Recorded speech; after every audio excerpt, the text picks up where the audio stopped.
Goeiemiddag almal. Tyd vir 'n pypie, tyd vir 'n braaitjie. En as jy mooi kyk, kyk daar in die agtergrond. Kyk hoe breek die branders daar. Amper sê kyk hoe braai die branders daar.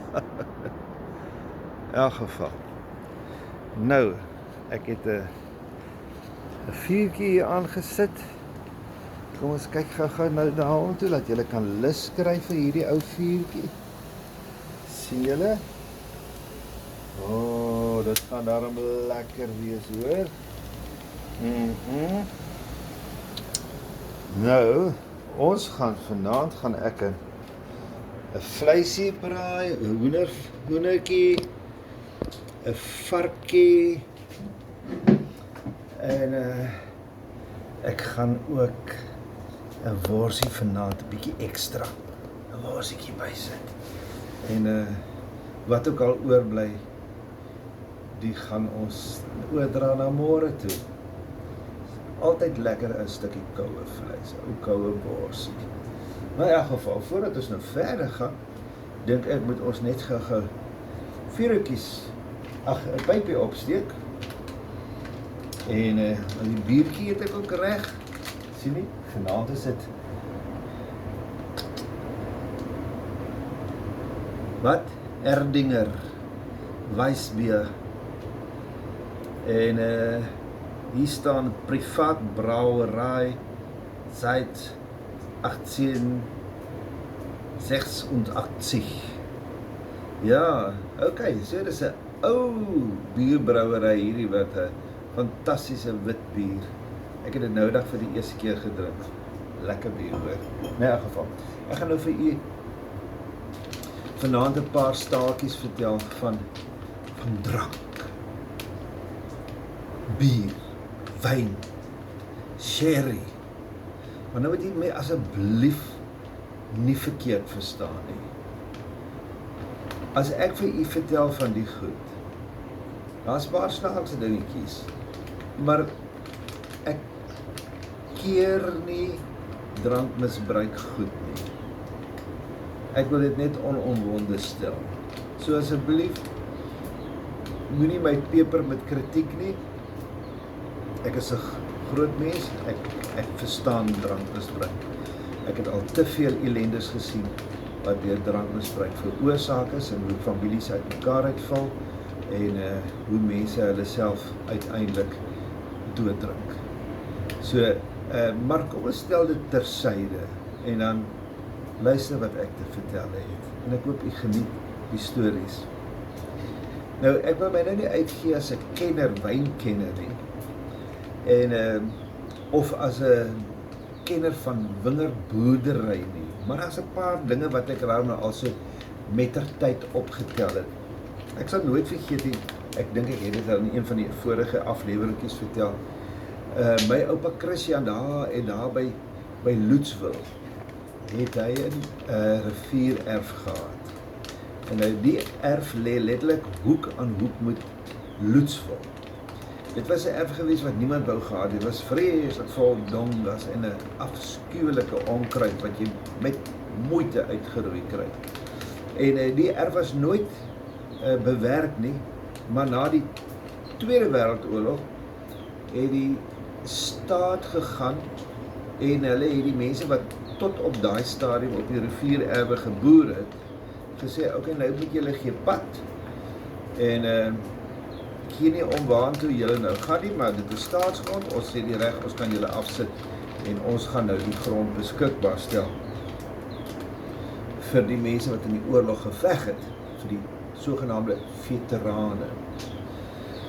Nou so spaal hulle toe nou van hulle erf af. Nou hulle erf het aan die ander kant van die brug gelê.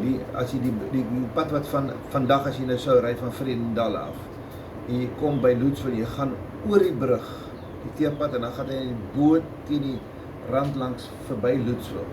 Nou, aan die regterkant van die brug, ek dink is die tweede erf gewees, was my oupa hulle se erfpaggrond wat hulle van die staat gehuur het, of nou, soos die ou mense gepraat van koloniegrond, kroongrond. En maar toe nou die oorlog verby is en hulle word nou afgesit sonder rede, net omdat hy nie oorlog toe gegaan het nie. Toe moet hy nou staning gaan soek, hy het al sy ou implementjies, die bietjie wat hy gehad was, maar 'n arme man gewees, het hy verkoop.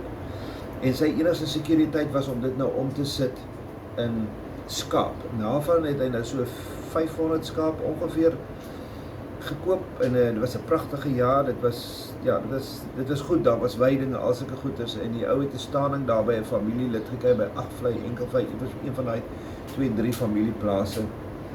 En maar die jaar daarop kom die verskriklike droogte en ek dink dit het omtrent 3 of 4 jaar lank geduur en oupa het van sy 500 skape ongeveer 100 oorgehou. Nou was die staatshulp nie, as die diere doodgegaan het, het hulle doodgegaan, jy kon niks doen nie. As die pille voer en so, die nok wat die man, die arme man moes vat, was absoluut hartverskeurend. Laat ek net gou vuurtjie aansteek.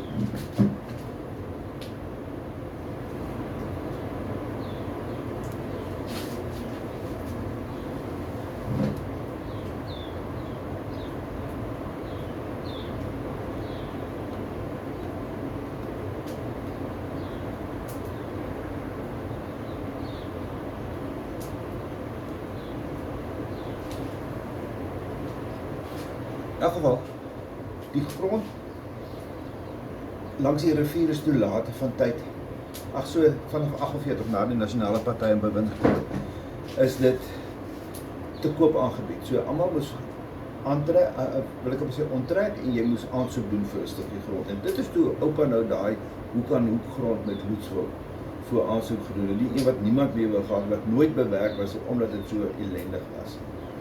Maar in elk geval, nou oupa se boerdery was nou maar boontjies, lucerne, tomatietjie en wat, maar definitief nie wingerd nie. Want wingerdboerdery is mos nou 'n sondige besigheid. Jy weet, jy voorsien drank en die mense gaan, jy help hulle in die ellende. Dis vir oupa was dit dooie geld, hy het nie daarvan gehou nie. Maar hierdie vroeg 1960s het die manne al hoe meer begin, die wat daar geboer het hulle grond begin omsit in wingerde. En oupa Christian was so verontwaardig.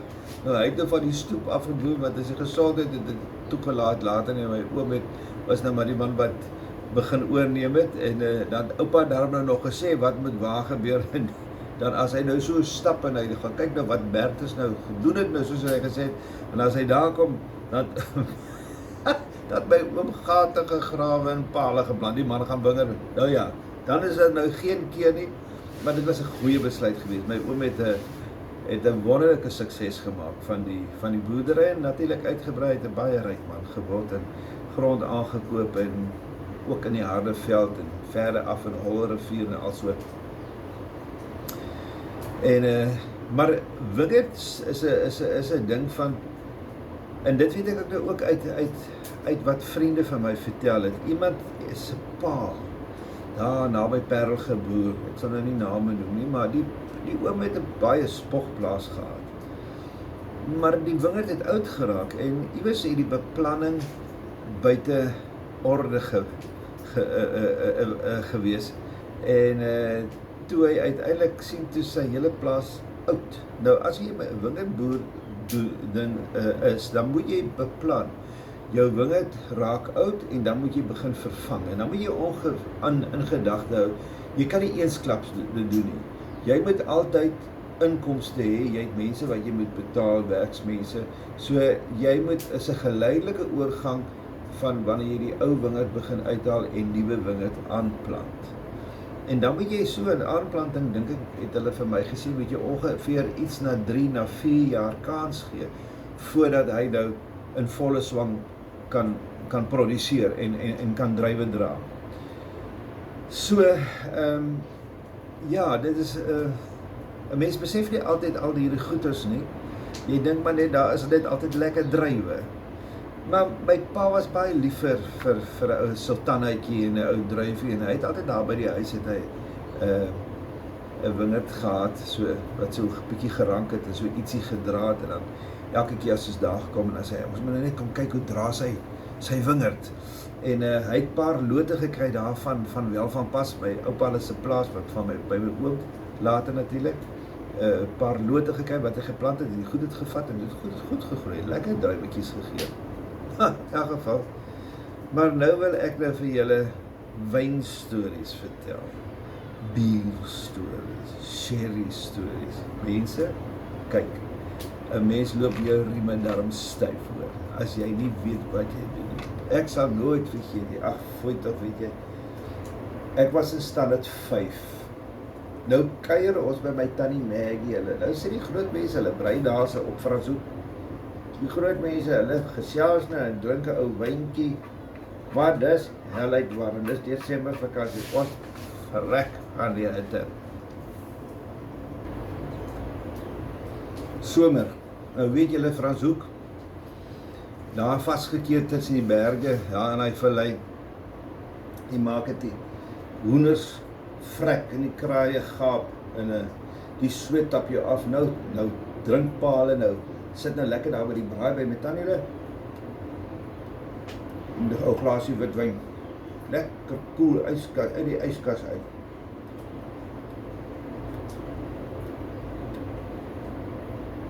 Nou vra ek vir my tannie, maar kan ek 'n slukkie by haar kry? Vat 'n ou slukkie. Onskuldig. Nee. En op 'n stadium vra ek vir haar, maar dit smaak toe nou vir my baie lekker. Ek vra vir tannie Maggie, kan ek ook 'n bietjie wyn kry? Ja, sê sy. Vat dan 'n glasie en 'n skinkie vir jou so 'n vingertjie. So net so en sy wys nog al jou wyn.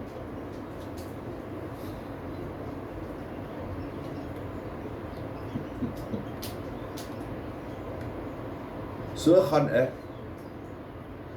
en ek besluit morgen die vingertjie, ek kry warm, ek soek ook van hierdie koue wyn. Vat 'n kelk en ek gooi vir hom voor. Nou kyk, 'n slukkie sou my nou al bietjie die mekaar gemaak het. Maar ek het hom gedrink soos koeldrank. 2, 3 slukke, toe's daai lekker koeldrank af. Hoorie? Maar daai glas wyn slat vir my. Ja, nou is my niggie so opgeskote. Ja, ek het seker so 11, 12. Ja, ek was so 12 gewees. Ja, dis net voordat ek staan met 5 toe gegaan en nou is 11, ek was so 11 jaar oud. Nou gaan my niggie, sy is so 4 jaar jonger, 3 jaar jonger, 4 jaar jonger as ek. Nou gaan sy na my tannie toe. Nou sê sy my tannie, maar Christo hou hom snaaks. Sy sê nie geweet, ek is dronk nie. Ek is spoordronk van daai glas. Ek veral wat jy weet, het dan nog 'n glas gevat. Maar in elk geval. En nou kom my tannie. Herde, hierdie kind is dronk, nou moet sy iets doen. Wat gaan sy nou doen? Want as sy pa nou moet uitvind, en sy het ja gesê vir die wyn, das die gord gaan, dan gaan sy ook sommer ras kry. Nou probeer sy my help, maar ek kan nie regop sit nie, en die nek is slap. En al wat ek uitkry, naamskending, naamskending. Mense, ek sal dit by lewe nooit vergeet nie, maar nou net die goed hoor ek, wil dit word later vir my vertel. Ek het nie geweet ek het al die skandes aangevang. Ek was poepdronk. Voet. Maar kan jy reken? Nou word ek in die bed gesit. Nou daar's my tannie se huis is 'n bietjie klein, so ek het geslaap in die sitkamer in 'n slaapsak. Nou slaap ek daar. Volgende oggend, nou weet ek was gisteraand nou glad nie gesond gewees nie. Ek het kanse gevat en ek moet nou hierdie oë van my oopmaak en as ek my oë oopmaak, dan weet ek nou Kasman sit te wag. Hy sit daar wag nou vir my. En die hel weet, die hel gaan my haal oor die skandes wat ek oor die familie gebring het. Maar hy oë is toe, ek slaap. Kyk, ek besluit net, vandag staan ek nie op nie, as dit nou my redding is, van 'n pak slaan, dan slaap ek. En toe op 'n stadium, maar so gaan sit, so neffens, gaan so met die voet so teen my tik. Kom, jy moet opstaan, kom. En, ag, foei tog, Tannie Maggie, die tree toe in vir my. Ek is my tannie se geliefde eersteling neefietjie. Tannie Maggie tree vir my in, en ek hoor net sy sê, Cassie, jy kan nie die kind slaan nie. En, man, ek weet nie hoe die gesprek oor ons gegaan nie, maar ek weet, my tannie het my gat gered, daai dag. Maar, ek het so sleg gevoel, en ek was so bang om wakker te word, want ek weet, in elk geval, danksy my tannie, het ek 'n pak mis vrygespring. Maar in elk geval, maar ek het 'n les geleer, maar die les het so 'n paar jaar daarom gehou. Maar so kom ons toe nou, varsity toe, en dis lekker, pas 18 geword, nou is jy daarom 'n groot man, en nou kan jy mos nou al jou besluite self neem, jy kan rook, jy kan drink, jy kan die girls vry op varsity. Man, dit is, die vryheid het soos 'n uitgestrekte vlakte voor jou gelê. Net te lekker. In elk geval. Maar so het ek mos toe nou sommer so binne die eerste dag of 2 wat ek daar aangaan my eerste pakkie sigaret gekoop, want almal rook mos nou. En nee, so toe ons nou uiteindelik kaas het om nou 'n bietjie te gaan sosialiseer, want ons het nou eerste jaar herder, hulle het vir ons rondgejaag, maar die eerste keer wat ons toe nou kon gaan, daar was 'n drinkplek op Stellenbosch, die Dros. En ek sal vir jou sê, daar is 'n hele paar mense van my generasie en ouer wat weet van die Dros. Die Dros was die uithangplek, dis was die suipplek gewees. En vir die wat nie gesuip het nie, daar gaan drink, ou drankie gaan geniet. So, wat jy ook al daar gaan doen het, Dros was die plek. Hey, alpa. Nou weet ek nie wat om te bestel, al wat ek geweet, wyn kan dit nie wees nie, want wyn, wat as ek nou hier bestaan en dronk raak, as gevolg van wyn, dan kry hulle my nie by die kosses nie. En ek het nie 'n slaapsak om in te slaap nie.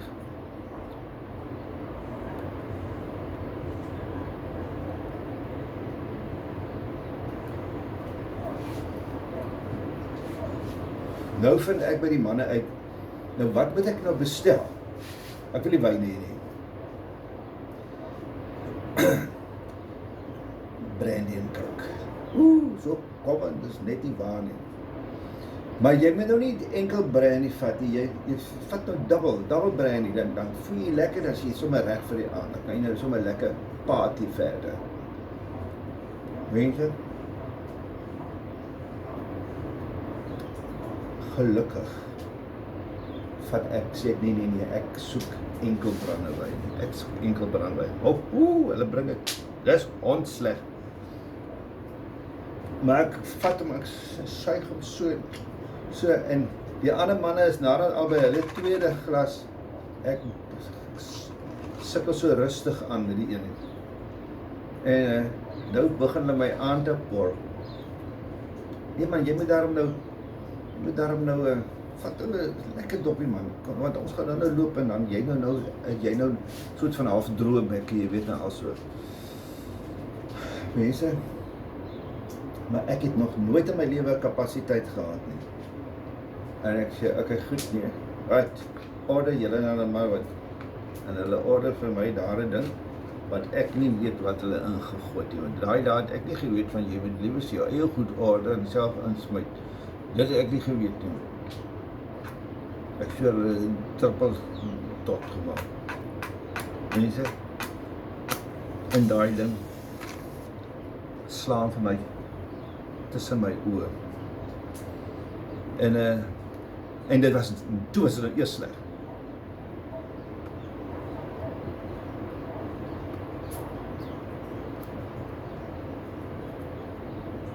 En daar het ek ook geleer, jy sit en drink nie, jy staan, sodat jy kan weet wanneer jy moet stop.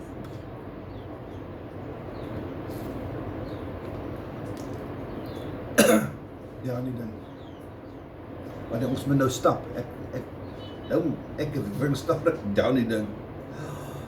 Dit was die verskriklikste terugstap van die dros af. Dag ben ek in die koshuis. Mense, en dan leun ek so teen die ene ou maatjie van my. Sê ek van my, hou net vir my vas, dat ek asseblief dit nie. Maar nou is ook nou nie van die vaste op sy voete nie. Here, ek dink daaraan en dink ek, goeie genade, wat die hel het ek aangevang? Is net so goed Ans en Cassie is nie by nie, want as my pa dit moes sien, my ma sal snot en trane gehuil oor haar kind wat dronk is, en my pa sal my uitvoer, my afval. Ja, dit was 'n moeilike een daai gewees, ja, en ek het so sleg gevoel, ek het fisies sleg gevoel, en ek het in my kop sleg gevoel, dat ek enigstens so gevang is vir 'n sakke. Maar dit was, ek was daar nou nie uit nie, ek het daar maar nou saam met die manne die ding gedoen. En, maar ek was toen nou maar 'n bietjie versigtig gewees, ek besefte, maar hierdie besigheid werk nie vir my nie, ek kan nie kuier, ek is nie 'n kuiergat, soos hulle sê nie, ek sal 'n drankie op 'n skaffelike en 'n beskaafde manier geniet, maar ek is bevrees, daai besigheid het nie vir my gewerk nie, maar in elk geval. En toe, 'n ander staakie wat ek nou ook vir julle wil vertel, so het ek toe nou op 'n stadium 'n vriendinnetjie gehad. Ons vryery was maar half kortstondig, maar ons het 'n relatief lang vriendskap gehad, voordat ons by die vryery en die uitmaak mekaar daarna gekom. Maar toe werk het nie. Die vryery het nie gewerk nie. Ja, vandag gaat hy. Witbier. Van haar pa, hulle het 'n grond gehad agter Tafelberg. En hulle was van daai reeks Constantia's plase. En jy dis Constantia Uitsig was hulle plaasnaam, maar ek weet Tokai was aan die ander kant. Nova Constantia, Klein Constantia, Groot Constantia, Alphen. Dis 'n hele paar van daai pragtige plase lê mooi so teen die agterkant van die bergreeks van Tafelberg af na die Kaappunt toe. En oom het net sherry gemaak. En so was Jeanette toe nou sherry vir hulle huisdans. Sy was in Huistenbos. Sy sal sherry, dan kom die gaste nou, kry jy nou jou glaasiekie wyn en jou sherrykie en jy's baie spoggerig en baie netjies en baie fatsoenlik en baie smaakvol. En die meisies is so grand aangetrek afval. Maar toe staan nou sherry oor. En ek sê toe van, maar weet jy wat, ek wil van die sherry hê, dan kan ek mos nou elke aand so 'n ou nightcapie vat, laat ek net so 'n bietjie slaap, want ek sukkel tog so om te slaap, maar ek weet nie, ek dink ek het gelieg. Ek wou 'n nightcap sê. In elk geval, nee, so gee Jeanette nou vir my. So 'n bietjie sherry, so 'n botteltjie vol sherry. Mense, en die aand het teruggekom en nee, ek gaan nou 'n nightcap vat. Koffiebeker.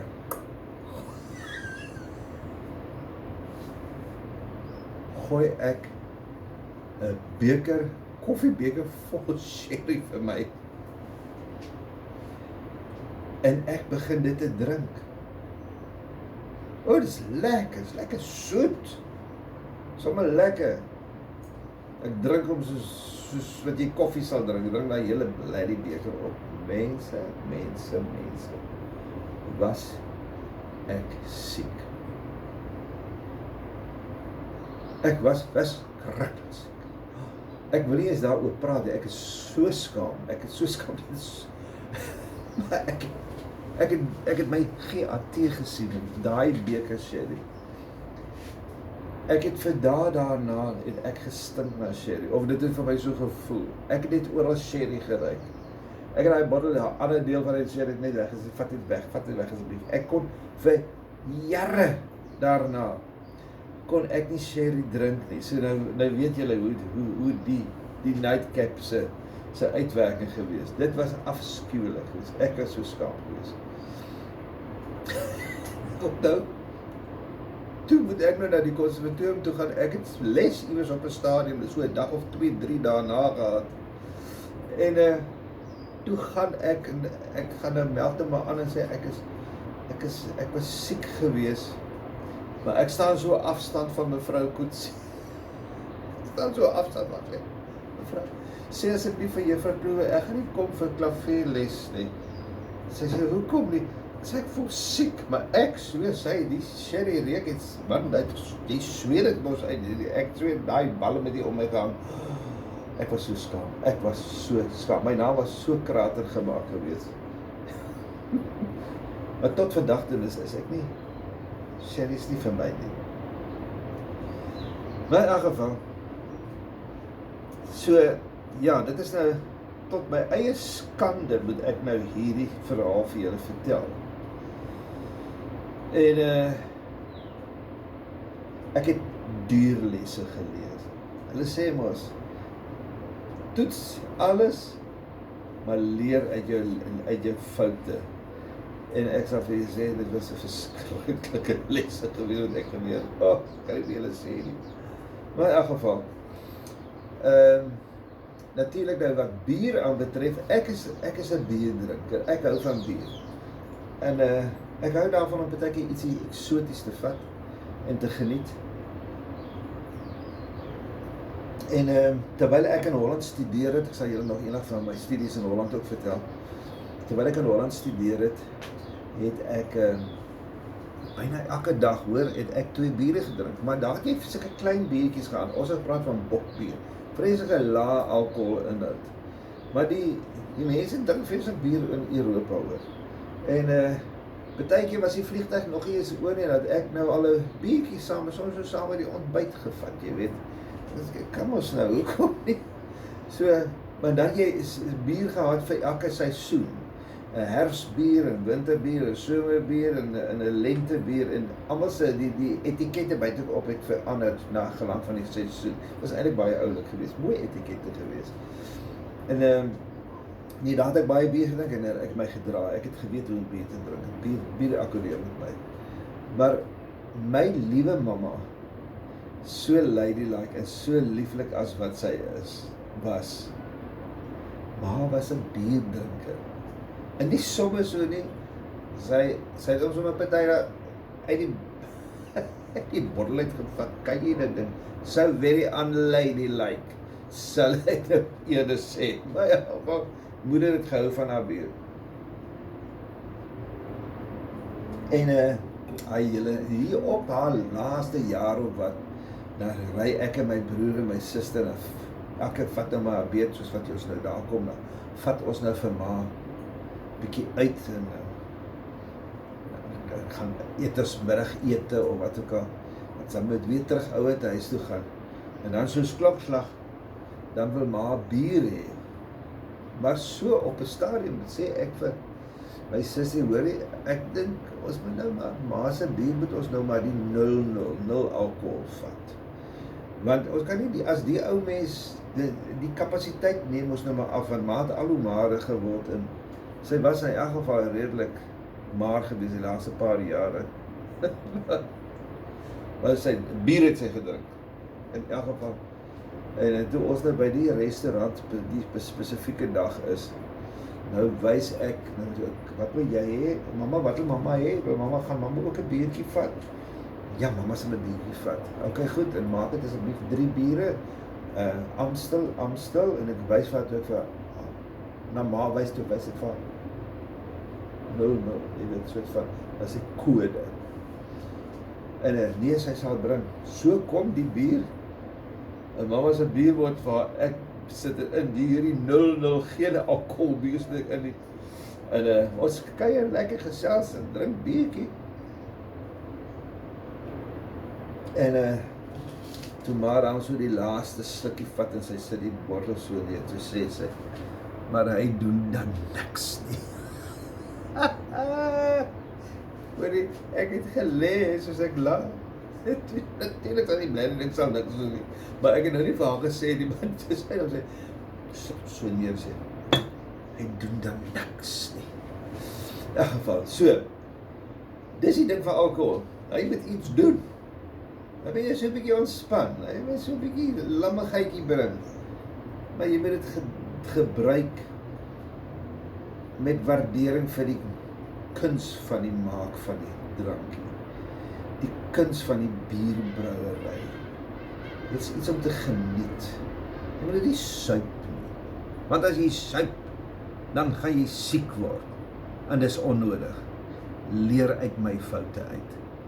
En ek onthou nou weer, ek praat nie drankmisbruik goed nie. Ek hou nie daarvan nie. Ek het dierelesse geleer, ek het my naam krater gemaak. En hierso het ek dit nou vir julle uitgeblaker. Maar weet net, jy kan lelike dinge oorkom as jy drank misbruik. Jy kan self so onverantwoordelik raak, dat jy ander mense se dood veroorsaak. So asseblief, don't drink and drive. Kry vir jou 'n Uber. Lekker aand.